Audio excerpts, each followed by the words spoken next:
El noveno mandamiento, por Thomas Watson.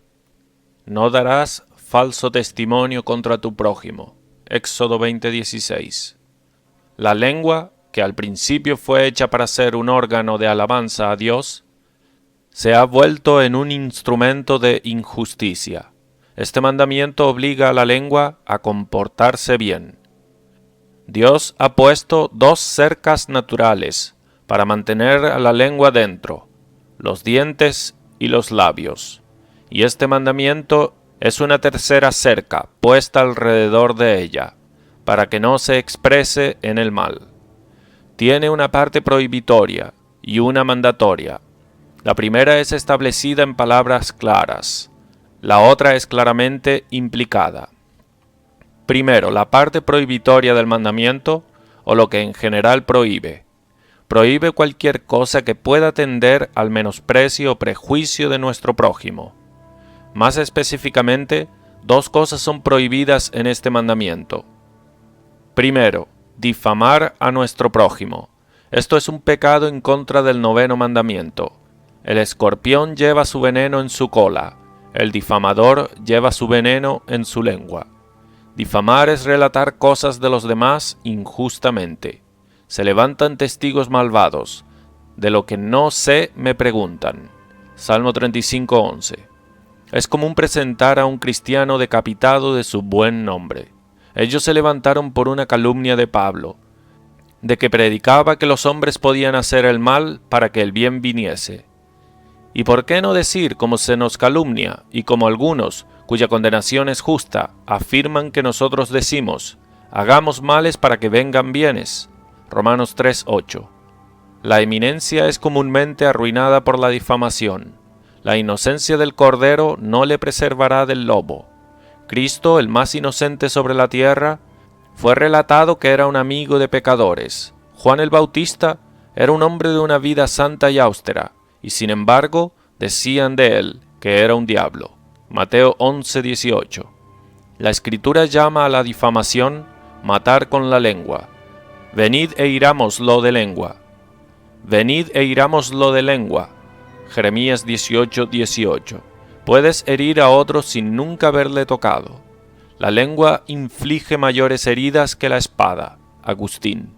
Las heridas de la lengua ningún médico puede curar, y fingir amistad a un hombre y difamarlo es lo más odioso. Jerónimo dice, la facción ariana hacía una exhibición de bondad. Ellos besaban mis manos, pero me difamaban y buscaban mi vida. Como es un pecado en contra de este mandamiento, dar un relato falso de otro, así es recibir un relato falso antes de examinarlo. Señor, ¿quién morará en tu monte santo? Salmo 15:1. El que no calumnia con su lengua. Verso 3. No debemos solo no dar un relato falso, sino no recibirlo. Quien hace una calumnia, lleva el diablo en su lengua, y quien la recibe, lleva al diablo en su vehículo. Segundo, la segunda cosa prohibida en este mandamiento es falso testimonio. Aquí 3 pecados son condenados. Primero, hablar. Segundo, testificar. Tercero, jurar lo que es falso, contra tu prójimo. Primero, hablar lo que es falso.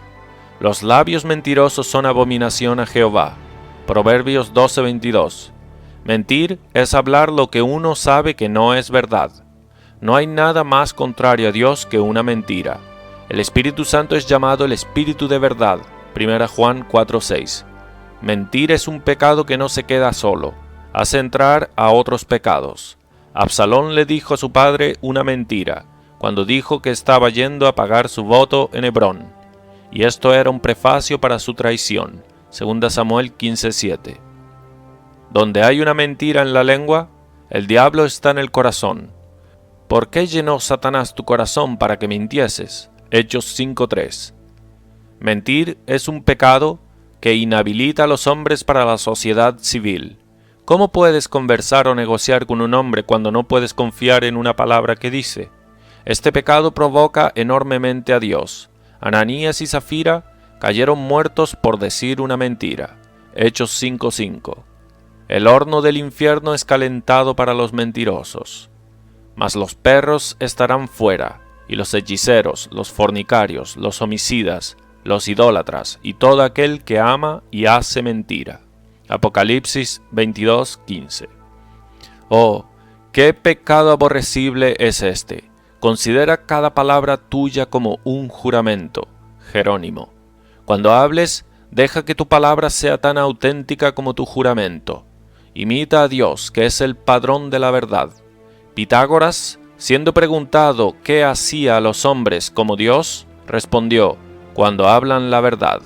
El carácter de un hombre que irá al cielo es que habla la verdad en su corazón.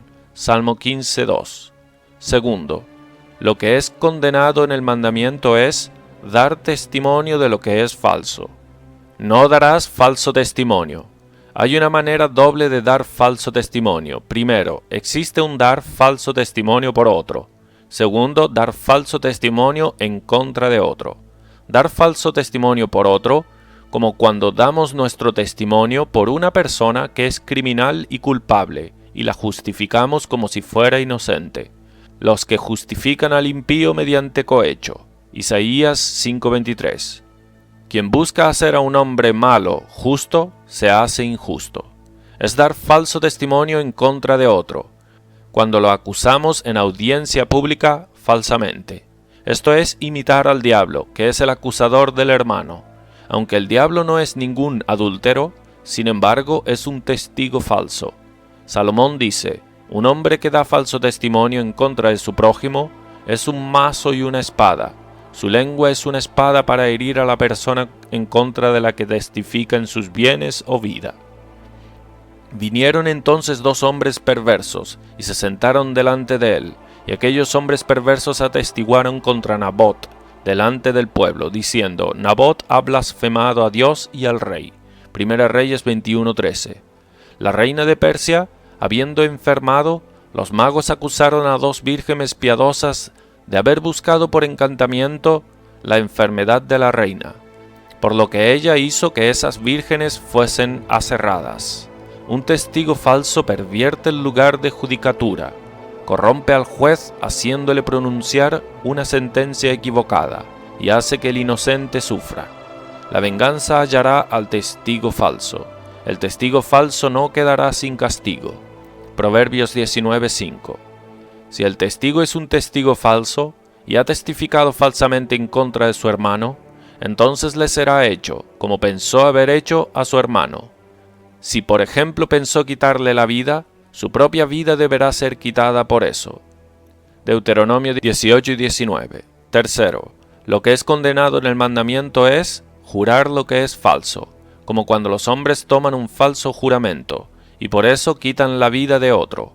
No améis el juramento falso. Zacarías 8:17. Y me dijo: ¿qué ves? Y respondí: veo un rollo que vuela. Capítulo 5:2. Esta es la maldición que sale y vendrá a la casa del ladrón, y a la casa del que jura falsamente en mi nombre, y permanecerá en medio de su casa, y la consumirá, con sus maderas y sus piedras. Versos 3 y 4. Los escitas hicieron una ley que cuando un hombre uniese una mentira con un juramento, debía perder su cabeza, porque estos pecados quitaban toda la verdad y fe de en medio de los hombres. El diablo ha tomado mucha posesión de los que se atreven a jurar una mentira. Primer uso, para reprobar. Primero, la iglesia de Roma es reprobada, la cual dispensa con una mentira o un falso juramento, si promueve la causa católica, aprueba una mentira autorizada y tiene algunos pecados por lícitos. Puede que también tenga algunas mentiras por lícitas. Dios no necesita de nuestra mentira. No es lícito decir una mentira para la gloria de Dios, si estuviéramos seguros de dar gloria a Dios por eso, como Agustín habla. Segundo, son reprobados quienes no tienen conciencia de difamar a los demás. Contra el hijo de tu madre ponías infamia. Salmo 50:20. Porque oí la murmuración de muchos, temor de todas partes. Denunciad, denunciémosle. Jeremías 20:10. Esta ciudad, Jerusalén, es ciudad rebelde y perjudicial a los reyes y a las provincias. Esdras 4:15. Pablo fue difamado como un promotor de sediciones y cabecilla de la secta. Hechos 4:5. La misma palabra significa tanto un difamador como un diablo. 1 Timoteo 3:11. No calumniadoras, en el griego, no diablos. Algunos piensan que no es un asunto grave, tergiversar y calumniar a los demás, pero es hacer el papel de un diablo. Recortar el crédito de un hombre, hacer que pese menos, es peor que recortar moneda. El difamador hiere a tres de una vez, hiere a quien difama, hiere a quien relata la difamación, al hacer que pensamientos no caritativos aparezcan en su mente en contra del grupo difamado, y hiere su propia alma, al relatar de otro lo que es falso. Este es un pecado grande, y desearía decir que no es común. Puedes matar a un hombre en su nombre, al igual que en su persona. Algunos no quieren quitarle los bienes a sus prójimos, la conciencia huiría frente a ellos, pero es mejor quitarles el maíz de sus campos, sus mercancías de sus tiendas, que quitarles el buen nombre de ellos. Este es un pecado por el cual no hay reparación que pueda ser hecha. Una mancha en el nombre de un hombre, como una mancha en un papel blanco, que nunca saldrá. Ciertamente Dios visitará por este pecado. Si palabras ociosas serán tenidas en cuenta, ¿no lo serán los difamadores? El Señor hará inquisición un día, tanto por sus nombres como por sangre. Oh, por eso tengamos cuidado de este pecado. ¿No era un pecado bajo la ley difamar a una virgen? Deuteronomio 22:19. Y ¿no es un pecado mayor difamar a un santo, que es miembro de Cristo? Los paganos, por la luz de la naturaleza, aborrecían el pecado de difamación. Diógenes solía decir, de todos los animales salvajes, un difamador es el peor. Antonio hizo una ley, que si una persona no pudiese probar el crimen que presentaba a otro culpable, debería ser ejecutado. Tercero, son reprobados quienes son tan malvados que dan falso testimonio contra los demás. Son monstruos de la naturaleza, inhabilitados para vivir en una sociedad civil. Eusebio relata de un Narciso, un hombre famoso por la piedad, que fue acusado por 2 testigos falsos de impureza. Para probar sus acusaciones se empeñaron en confirmarla con juramentos y maldiciones. Uno dijo, si no digo la verdad, deseo que sea privado de mi vista. Le agradó a Dios que el primer testigo que se abjuró fuese quemado en las llamas. Su casa se incendió. El otro, incomodado en su conciencia, confesó su perjurio, y continuó llorando tanto que se lloró ciego. Jezabel, que sobornó a 2 testigos falsos en contra de Nabot, fue tirada de una ventana, y los perros lamieron su sangre. Segunda Reyes 9:33. Oh, tiembla a este pecado. Una persona perjura es el excremento del diablo. Es maldito en su nombre y cauterizado en su conciencia. El infierno se abre para tal ganancia inesperada. Segundo uso, para exhortar, primero, que todos tengan cuidado de violar este mandamiento, al mentir, difamar y dar falso testimonio. Para evitar estos pecados, teme a Dios. ¿Por qué David dice, el temor del Señor es limpio? Salmo 9:9. Porque limpia el corazón de malicia y la lengua de calumnia. El temor del Señor es limpio, es para el alma como relámpagos al aire, que lo limpia. Ten amor por tu prójimo. Levítico 19:18. Si amamos a un amigo, no hablaremos o atestiguaremos nada para su prejuicio. Las mentes de los hombres son ulcerosas, con envidia y odio. De ahí viene la difamación y falso testimonio. El amor es una gracia hermosa. El amor no piensa el mal. 1 Corintios 13:5. Pone la mayor interpretación sobre las palabras de los demás. El amor desea el bien, y es raro que se hable mal de quien deseamos el bien. El amor es lo que une a los cristianos, es la cura de la división y el obstáculo de la difamación. Segundo, que quienes les toca enfrentar difamadores y falsos acusadores, primero, esfuérzate para utilizar eso para santificación. Cuando Simei injurió a David, David hizo de eso un uso de santificación. Jehová le ha dicho que maldiga a David. 2 Samuel 16:10.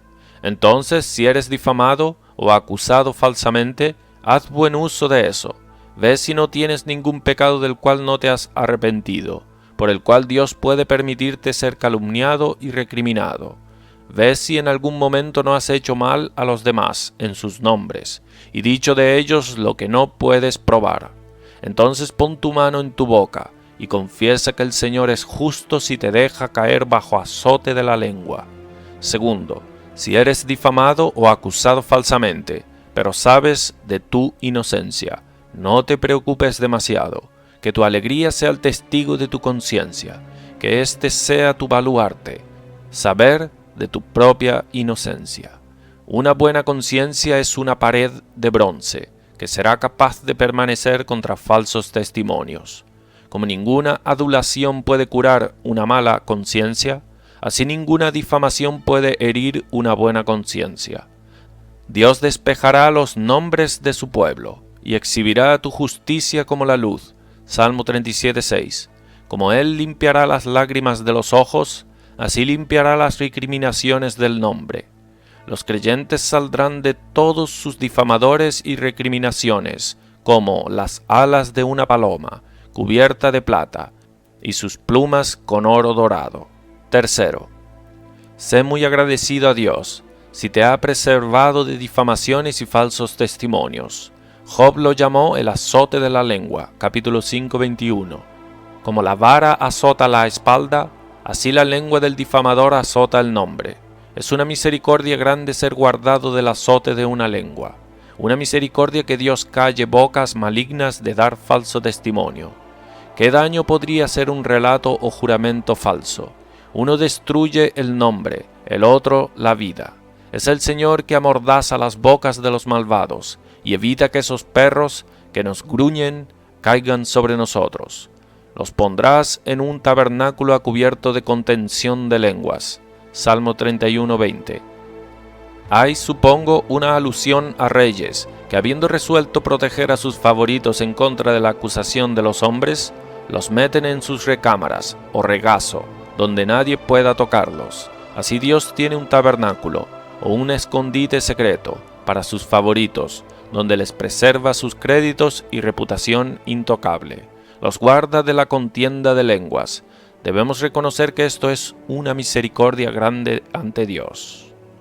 Segundo, la parte mandatoria del mandamiento implicada es que defendamos a los demás y los vindiquemos cuando son injuriados por labios mentirosos. Este es el sentido del mandamiento, no solo que no difamemos falsamente o acusemos a los demás, sino que deberíamos testificar por ellos y defenderlos cuando sabemos que ellos han sido vituperados. Un hombre puede hacer mal a otro tanto por silencio como por difamación, cuando sabe que él es equivocadamente acusado, y sin embargo no habla en su favor. Si los demás echan aspersiones falsas sobre cualquier uno, deberíamos despejarlos. Cuando los apóstoles fueron llenos con el vino del Espíritu y fueron acusados de embriaguez, Pedro mantuvo abiertamente sus inocencias. Estos no están borrachos como vosotros pensáis. Hechos 2:15. Jonatán, sabiendo que David era un hombre digno y que todas esas cosas que Saúl dijo de él eran calumnias, lo vindicó. Y Jonatán habló bien de David a Saúl su padre, y díjole: no peque el rey contra su siervo David, pues que ninguna cosa ha cometido contra ti. Antes sus obras te han sido muy buenas, porque él puso su alma en su palma, e hirió al filisteo, y Jehová hizo una gran salud a todo Israel. Tú lo viste y te holgaste. ¿Por qué pues pecarás contra la sangre inocente, matando a David sin causa? 1 Samuel 19:4 y 5. Cuando los cristianos primitivos fueron falsamente acusados por incesto y por matar a sus hijos, Tertuliano escribió una apología famosa en vindicación de ellos.